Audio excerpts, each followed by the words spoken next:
we will guide you through how to make slip cutout transition in CapCut. Quick disclaimer, skipping a single step will affect your final result, so you need to follow this step-by-step guide carefully. If this guide helpful, don't forget to like and subscribe. First, don't forget to comment if you still need our help or want to ask something, and we will reach you as soon as possible. Second, open the Windows Start menu on your computer and search for CapCut using the Windows search feature. Launch the CapCut application from the search results and wait for the editing workspace to load completely before continuing.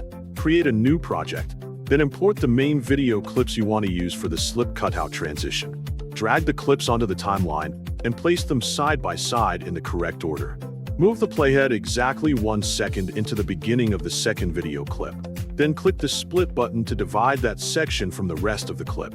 Select the newly created 1-second segment and drag it onto the overlay track directly above the transition point between the first and second clips.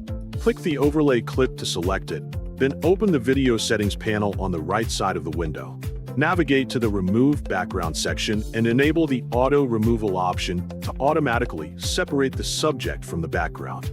After the cutout has been created, keep the overlay clip selected and open the Video tab, then go to the Basic section. Add a position and size keyframe at the very beginning of the overlay clip. Then create another position and size keyframe at the end of the same clip.